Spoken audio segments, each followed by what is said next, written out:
Olá a todos, o meu nome é Beatriz Vieira, sou nutricionista na Clínica de Santo António e hoje estou aqui para vos falar um bocadinho sobre o papel da nutrição na oncologia. Vou dar-vos uma pequena introdução ao tema, falar-vos dos dados em Portugal, da nossa atuação na prevenção, do papel do nutricionista na equipa multidisciplinar, da nossa intervenção nutricional, bem como de alguns mitos muito frequentes nas nossas consultas de nutrição. Basicamente, o cancro resulta do crescimento descontrolado de células diferentes das nossas células normais e estas células não são capazes de induzir a sua morte e, além disso, conseguem dividir-se. Também conseguem alastrar-se para outras partes do nosso corpo e a este processo damos o nome de metastização. Basicamente, em Portugal, sabemos que o cancro é a segunda principal causa de morte e nos últimos anos temos verificado um aumento da incidência da doença. Porquê? Devido ao envelhecimento da população, que também é fruto do aumento da taxa de sucesso no tratamento de outras patologias, bem como alterações do estilo de vida.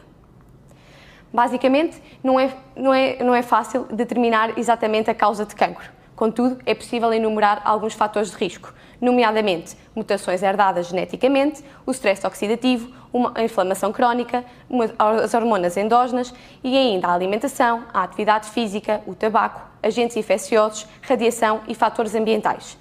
O que é importante termos aqui em consideração? São aqueles fatores de risco a que nós damos o nome de modificáveis, que são aqueles que nós conseguimos intervir e melhorar, que são, por exemplo, a alimentação, a prática de atividade física e o tabagismo. Nós sabemos que, mundialmente, cerca de 1/3 das mortes por cancro deve-se aos 5 principais fatores de risco comportamentais e alimentares. Entre eles, um elevado índice de massa corporal, aqui o excesso de peso, a inatividade física, um baixo consumo de frutas e vegetais, o tabagismo e o consumo de álcool. No que diz respeito à prevenção, sabemos que 30 a 50% de todos os casos de cancro são evitáveis. Neste sentido, é importante implementar políticas e programas a nível nacional para aumentarem a capacitação da população, reduzir a exposição a fatores de risco e garantir a adoção de estilos de vida mais saudáveis. Neste sentido, foram criadas já recomendações para a prevenção da doença que enfatizam a importância de uma alimentação saudável, bem como a prática do exercício físico. Aqui trago-vos alguns exemplos dessas recomendações. Entre eles, manter um peso adequado, consumir cereais integrais, vegetais, frutas e leguminosas, limitar o consumo de alimentos processados ricos em gordura e em açúcar, limitar o consumo de carnes vermelhas e processadas, reduzir o consumo de sal, ácidos gordos saturados e trans, limitar o consumo de açúcar e bebidas açucaradas e limitar o consumo de álcool. Trago-vos também aqui o exemplo da alimentação mediterrânica, que tem sido associada a uma diminuição do risco de doenças cardiovasculares, de diabetes e de alguns tipos de cancro. Esta alimentação baseia-se em 10 princípios, entre eles a variedade e a riqueza de nutrientes contidos nas nossas confecções, o elevado consumo de produtos vegetais produzidos localmente, frescos e da época, o azeite como principal gordura, o consumo moderado de lacticínios, a utilização de ervas aromáticas, um consumo mais frequente de pescado e menos frequente de carnes vermelhas, um consumo moderado de vinho, a água como uma principal bebida ao longo do dia e a partilha e o convívio à volta da mesa. Aqui, basicamente, falando um bocadinho do papel do nutricionista na equipa multidisciplinar, tanto o nutricionista como o médico, o psicólogo, o enfermeiro, o fisioterapeuta, entre outras especialidades, o que pretendem, no final de contas, é promover um melhor cuidado ao doente e promover a sua qualidade de vida. Nós sabemos que 40 a 80% dos doentes oncológicos estão desnutridos. Esta desnutrição caracteriza-se pelo déficit nutricional, que pode ser resultado de uma ingestão alimentar abaixo das necessidades, contribuindo assim para uma perda de peso, perda de massa muscular e diminuição da capacidade física e mental.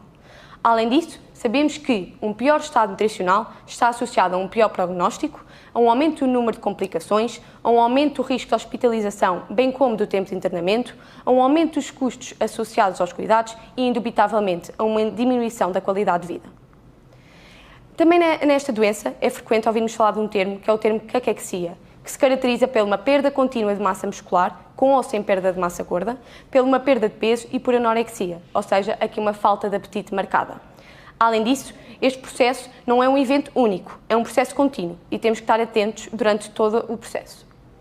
Apesar da desnutrição ter sido desde sempre associada ao cancro, atualmente verificamos um novo padrão, que são os doentes oncológicos obesos e com perda de massa magra, a que damos o nome de obesidade sarcopénica. Este novo padrão deve também a um aumento da prevalência de excesso de peso, que, como já vos disse anteriormente, é um fator de risco no aumento da incidência e recorrência do cancro. A nossa intervenção, como já vimos, estes doentes estão vulneráveis a alterações do estado nutricional e, por isso, os objetivos da intervenção nutricional são melhorar o estado nutricional, controlar os sintomas com impacto nutricional e garantir um aporte energético e nutricional face às necessidades dos nossos doentes. No final, queremos sempre promover, como já vos disse, a qualidade de vida destes doentes. Nós sabemos que aproximadamente 70% dos doentes oncológicos apresentam dificuldades para se alimentar. Sabemos que mais de metade necessita de aconselhamento nutricional para controlar os sintomas com impacto na ingestão alimentar e cerca de 30% necessitam de suplementos nutricionais. Nós sabemos que o cancro e os seus tratamentos podem contribuir para o aparecimento de sintomas, como já vos disse, que têm impacto no estado nutricional. E o conhecimento destes sintomas é fundamental para melhor intervir do ponto de vista nutricional. Alguns desses sintomas são, por exemplo, a xerostomia, aqui a boca seca, a anorexia, a falta de apetite, náuseas e vômitos, alterações do olfato e do paladar e alterações do trânsito gastrointestinal, como diarreia e obstipação. Também devido aos tratamentos que interferem no metabolismo dos micronutrientes, como o aumento das necessidades nutricionais, estes doentes podem estar em risco de desenvolver várias deficiências de micronutrientes, devido à redução da ingestão alimentar, como também ao aumento das perdas, através das fezes, da urina, do sangue e dos vômitos. Por isso, temos que também estar atentos a estas deficiências e, sempre que necessário, temos que colmatá-las. Além disso, nós o que fazemos sempre na nossa prática clínica é fazer uma alimentação personalizada, adaptada a cada situação clínica, aos sintomas, aos hábitos alimentares e preferências dos nossos doentes. Sempre que necessário, adaptamos a alimentação no que diz respeito à consistência, por exemplo, alimentos de consistência líquida, consistência mole ou consistência pastosa, no que diz respeito também ao volume, ou seja, aqui um polifracionamento de refeições ao longo do dia e sempre que necessário recorremos a alimentos com uma elevada densidade energética em pequenos volumes e, além disso, sempre que necessário recorremos aos suplementos, sejam eles em pó, em líquidos, em pudins ou então a alimentos naturalmente enriquecidos. Também, na nossa consulta de nutrição, fornecemos sempre todas as ferramentas que temos disponíveis, no que diz respeito a recomendações alimentares, opções de refeições, receitas e damos a nossa total disponibilidade. Dito isto, fornecemos os nossos contactos, trabalhamos em equipa multidisciplinar e estamos sempre disponíveis para qualquer esclarecimento de dúvidas. Também, nas nossas consultas, temos sempre atenção a alguns dos mitos que vos vou trazer a seguir, que são frequentes nestes doentes, e também temos atenção às dietas demasiado restritivas, que muitas vezes não têm a adesão dos nossos doentes. Passando então aqui aos mitos que são frequentes nas nossas consultas de nutrição. Temos aqui o consumo de leite. Será que o consumo de leite é prejudicial ou não? O leite sabemos que tem um importante valor nutricional, é uma fonte de proteínas de alto valor biológico, é uma fonte de cálcio, importante para a formação e a integridade dos nossos ossos, é uma fonte de fósforo, vitaminas do complexo B, vitamina A e vitamina D. A lactose é o açúcar naturalmente presente no leite. Para indivíduos que possuam uma intolerância à lactose, já existe a opção de leite sem lactose e que é uma boa opção. Porquê? Porque não difere na restante composição nutricional.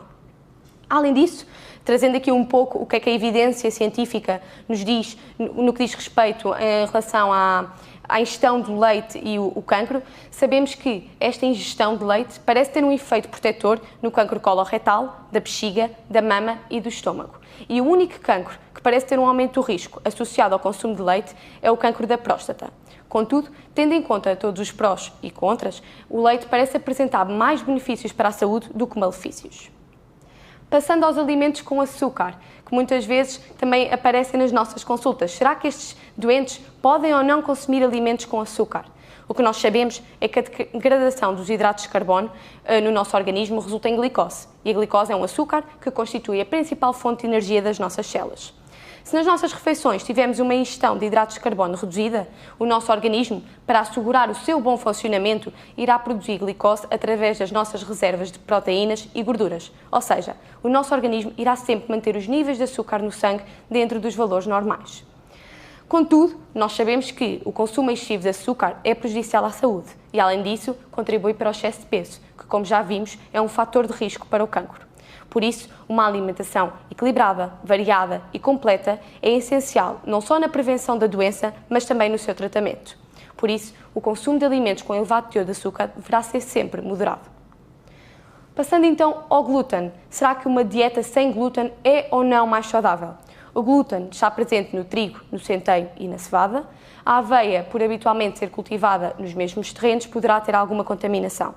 O que a evidência nos diz é que, para indivíduos que tenham doença celíaca ou qualquer sensibilidade ao glúten, beneficiam de uma dieta com exclusão de glúten. Contudo, os restantes indivíduos que não tenham a doença celíaca nem qualquer sensibilidade ao glúten, não existe evidência que sustente a exclusão do glúten da dieta. O pão. O pão também é um dos alimentos muito questionados na consulta de nutrição. Será que podemos ou não ingerir pão? Basicamente, o pão é uma fonte de hidratos de carbono, de proteínas, de sais minerais, vitaminas do complexo B e fibras, que nos vão ajudar aqui no nosso funcionamento intestinal e no aumento da saciedade. Quando comparamos o pão com outras opções, nomeadamente bolachas ou barras de cereais, constatamos que o pão é a melhor opção no que diz respeito ao valor energético, ao teor de açúcar e ao teor de gordura. Por isso, o mais importante é optar por um pão mais escuro, ou seja, de centeio, integral, de cereais. Porquê? Porque como terá um maior teor de fibra, a sua absorção será mais lenta e dará-nos uma maior sensação de saciedade. Passando então aqui também aos suplementos. Será que estes doentes têm que tomar suplementos de vitaminas, minerais ou antioxidantes? O que sabemos é que uma alimentação equilibrada e variada e os nutrientes contidos nos alimentos suprimem as nossas necessidades nutricionais e raramente são necessários suplementos adicionais. Contudo, sempre que se verifiquem deficiências de micronutrientes ou outras deficiências nutricionais, a suplementação deve ser equacionada. As dietas detox também estão cada vez mais na moda e são cada vez mais tema nas nossas consultas. Será que estas dietas ajudam mesmo a desintoxicar o organismo? Basicamente, estas dietas consistem na ingestão de batidos que associam os legumes à fruta e prometem ajudar a eliminar as substâncias tóxicas do nosso organismo. Contudo, não existe evidência que o comprove. Nutricionalmente, se formos a ver, esta é uma dieta incompleta, pois nós necessitamos de outros macro e micronutrientes provenientes de outros alimentos. Além disso, o nosso organismo, através do fígado, dos pulmões, dos rins e do trato gastrointestinal, elimina as substâncias indesejáveis 24 horas por dia, 7 dias por semana, sendo este um processo contínuo e não só quando ingerimos estes batidos de legumes e frutas.